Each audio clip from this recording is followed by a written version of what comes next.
Hello students, welcome to our channel coder show. तो हमने last video में structure का इंट्रोडक्शन देखा था। हमने उसमें वीडियो में देखा कि हम स्ट्रक्चर कैसे बनाते हैं, स्ट्रक्चर के हमने कैसे क्रिएट करते हैं उसका हमने स्ट्रक्चर देखा था। एंड उसके वेरिएबल हम ऑब्जेक्ट कैसे क्रिएट करते हैं स्ट्रक्चर का वो देखा था। तो आप एक बार लास्ट वीडियो जरूर रेफर करना ताकि आप आज की वीडियो के कंसेप्ट जो है समझ पाओ। तो आज की वीडियो हम देखेंगे कि हम इसके वेरिएबल्स को कैसे एक्सेस कर सकते हैं। यहाँ जैसे नेम है, तो नेम में हमें कुछ डलवाना होगा, कोई नेम डलवाना होगा, एज डलवानी होगी, रोल नंबर डलवाना होगा स्टूडेंट का, राइट। तो हमें इसको कराने के लिए हम कैसे करेंगे, तो यहाँ पर हम लिखेंगे S1 एस। इस दो तरीके हैं एक्सेस कराने के लिए। तो सबसे पहले जो एक्सेस कराने का तरीका है, आप यहाँ पर S1 लिखोगे, S1 डॉट नेम लिखोगे तो आप ऐसे करके डायरेक्ट डॉट ऑपरेटर के थ्रू एक्सेस कर सकते हो वेरिएबल्स को। हम कैसे कर सकते हैं, डॉट ऑपरेटर के थ्रू एक्सेस कर सकते हैं वेरिएबल्स को जो हमारे स्ट्रक्चर के अंदर डिफाइन है। तो S1 डॉट नेम लिखेंगे, देन स्ट्रिंग है, ये स्ट्रिंग में देंगे कोई वैल्यू दे देते हैं, लाइक मैंने यहाँ लिख दिया तनिष्का। एज लिख देंगे S1 डॉट एज, एज में हम कोई भी वैल्यू लिख सकते हैं, लाइक 23 मैंने एज लिख दी। S1 dot roll number, S1 dot roll number में जो रोल नंबर है हम कुछ भी लिख सकते, लाइक 25 या 24 कुछ रोल नंबर लिख देते हैं कि हमारा रोल नंबर इतना है। तो आप इस तरीके से वेरिएबल लेके उसमें वैल्यूज डलवा सकते हैं और उसे एक्सेस कर सकते हैं। अब सेकंड तरीका क्या है, एक और हम वेरिएबल क्रिएट कर लेते हैं और एक और ऑब्जेक्ट क्रिएट कर लेते हैं स्टूडेंट डाटा टाइप का, और हमने S2 क्रिएट कर लिया। आप यहाँ नेक्स्ट लाइन में भी कर सकते हो, जैसे आपने यहाँ X2 लिखा, हम जैसे एरे क्रिएट करते थे करली ब्रेसेस देके, फर्स्ट पोजीशन में जो फर्स्ट वेरिएबल होगा, ये जो वेरिएबल्स क्रिएट है ना, एक तरह से ये नंबरिंग पे है, लाइक ये फर्स्ट पोजीशन है। जैसे आपको याद होगा एरे में भी जो इंडेक्सिंग होती थी 0 1 2 3 होता था, राइट। तो यहाँ पर भी ये 0 1 2 मतलब इस तरीके से नंबर्स पे स्टोर्ड है। अगर मैं यहाँ पर फर्स्ट पोजीशन में नाम में स्ट्रिंग में दूंगी, कुछ और ले लेते हैं, रोहित ले लिया हमने। सेकंड में एज ले लेते हैं, एज में हमने 23 या 25 ले लिया, कुछ 24 ले लिया, कुछ भी ले सकते हो आप। यहाँ उसके एज के बाद रोल नंबर ले लेते हैं, 45 यहाँ रोल नंबर ले लिया। तो आप इस तरीके से ही आप यहाँ पर एरे में जैसे देते थे कि नेम है, नेम के कोरस्पॉन्डिंग यहाँ पर स्ट्रिंग में रोहित आ गया, इसके एज के कोरस्पॉन्डिंग यहाँ पर 24 आ जाएगा और रोल नंबर के 45 आ जाएगा। तो अगर आप यहाँ पर स्ट्रिंग दोगे, यहाँ पर अगर 24 की जगह स्ट्रिंग दोगे तो वो इंटीजर में एज में कन्वर्ट हो जाएगा, स्ट्रिंग जो होगी कन्वर्ट होके आएगी, मतलब वो डाटा टाइप जो होगा चेंज हो जाएगा, बट इसके करस्पॉन्डिंग ही रहेगा चेंज, इसके करस्पॉन्डिंग ही रहेगा। मतलब सामने आप इस तरीके से समझ सकते हो कि जो पहली पोजीशन है वो यही होगी, एंड सेकंड पोजीशन एज की होगी, थर्ड पोजीशन रोल नंबर की होगी। तो हम एरे की तरह इसको भी ट्रीट कर सकते हैं अपने स्टूडेंट के स्ट्रक्चर को।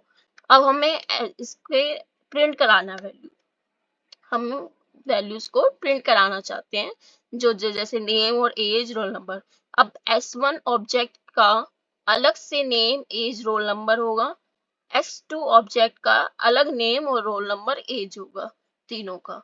तो आप सी आउट कराओगे, लाइक मैंने यहाँ पर पहले सी आउट कराया S1 का, S1 नेम, S1 का जो नेम होगा वो यहाँ मैंने प्रिंट करा दिया। तो कैसे कराओगे, S1 dot name, dot name के ऑपरेटर से ही हम डॉट के ऑपरेटर से ही हम इसको एक्सेस कर सकते हैं, और नेम जो होगा उसमें स्टोर्ड हो गया होगा तनिष्का के थ्रू। और मैं एक करा देती हूँ, यहाँ हैंडल लगा देते हैं, सेकंड लाइन में लिख देते हैं सी आउट S2 नेम, यहाँ लिखेंगे S2 डॉट नेम एंड इतना ही क्लोज कर देते हैं। अब क्या होगा, पहले में S1 डॉट नेम लिखा है तो S1 के ऑब्जेक्ट में जाएगा, वहां पर जो नेम में स्टोर्ड है, यहाँ पर हमने S1 डॉट नेम में स्टोर क्या कराया है, तनिष्का। तो यहाँ पर क्या प्रिंट हो जाएगा, तनिष्का। S2 डॉट नेम में जाएगा, पहले S2 के ऑब्जेक्ट पे जाएगा और S2 के ऑब्जेक्ट पे गया, उसने देखा कि उसके नेम में क्या स्टोर्ड है, रोहित, तो यहाँ पर क्या प्रिंट हो जाएगा, रोहित प्रिंट हो जाएगा। तो इसका आउटपुट चेक करते हैं। यहाँ पर हमने एक सेमीकोलन लगा देते हैं और आउटपुट चेक करते हैं हम। यहाँ आपको जैसे आउटपुट में दिखेगा S1 का नेम और S2 का नेम, दोनों का नेम जो है प्रिंट होके आ गया है। आप ऐसे ही आपका एक टास्क रहेगा कि आपको एज प्रिंट करानी है और रोल नंबर प्रिंट कराना है, दोनों का नेम और एज और रोल नंबर प्रिंट कराना है। हमें नेम प्रिंट करके दिखा दिया था आपको। ये आपका टास्क रहेगा, बहुत सेम एकदम सिमिलर है। आपको कैसे कराना है, बस S1 dot as S1 dot roll number को प्रिंट करा देना है ताकि आपकी इसकी प्रैक्टिस हो जाए। आप खुद से क्रिएट करके देखेंगे स्ट्रक्चर एंड उसके वेरिएबल्स को एक्सेस करेंगे इस तरीके से। अब यहाँ पर एक चीज आपको नोट करने वाली है कि जब हम इंटीजर डाटा टाइप बनाते थे, इंटीजर ए लिखते थे, यहाँ पर क्या होगा, 4 बाइट का हमारी मेमोरी में स्पेस बनेगा। ए वेरिएबल जो होगा 4 बाइट्स लेगा, यहाँ 4 बाइट्स लेता है, राइट।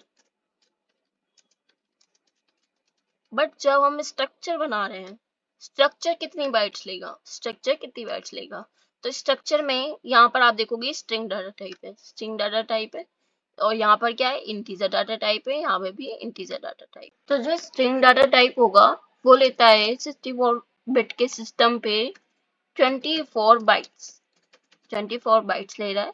इंटीजर जो होगा वो 4 बाइट्स एंड दोबारा इंटीजर है तो ये भी 4 बाइट्स। तो टोटल कितने हो गए, 24 plus 4 that is 28 plus 4 that is 32। तो यहाँ टोटल जो होगा 32 बाइट्स जो होंगे वो हमारे इसमें स्ट्रक्चर जो होगा वो ले रहा होगा मेमोरी में। बट जब स्ट्रक्चर का ऑब्जेक्ट क्रिएट होगा, जैसे हमने S1 क्रिएट किया, तब जाके ये मेमोरी में स्पेस लेगा। हमने यहाँ पर कोई भी ऑब्जेक्ट क्रिएट नहीं किया, यहाँ पर कोई ऑब्जेक्ट क्रिएट नहीं है, सिर्फ हमने एक स्ट्रक्चर बना रखा है। तो ये सिर्फ एक डिक्लेरेशन है, ये डेफिनेशन नहीं है, सिर्फ एक डिक्लेरेशन है। तो जब हम इसको डिफाइन करेंगे, जब हम इसका ऑब्जेक्ट क्रिएट करेंगे, जब जाके ये जो 32 बाइट्स होंगे तब जाके हमारे मेमोरी में एलोकेट होंगे इसके बाइट्स जो होंगे 32 बाइट्स। यहाँ पर हमने S1 डॉट नेम ये तीनों लिया है, तब जाके हमारे 32 बाइट जो होंगे मेमोरी में आएंगे जब हमने इसका ऑब्जेक्ट क्रिएट किया होगा। जब स्ट्रक्चर बनाया है तब ये सिर्फ डिक्लेरेशन है। तो आपको ये कंसेप्ट क्लियर हो गया होगा यहाँ पर। ताकि अगर आपको कोई डाउट हो इस टॉपिक में आप हमें कमेंट सेक्शन में पूछ सकते हैं। लास्ट वीडियो जरूर देखें, वो हमारी इंट्रोडक्शन था स्ट्रक्चर का। आज की वीडियो में हमने इसको कैसे एक्सेस करते हैं वो देखा। तो मिलते हैं नेक्स्ट वीडियो में।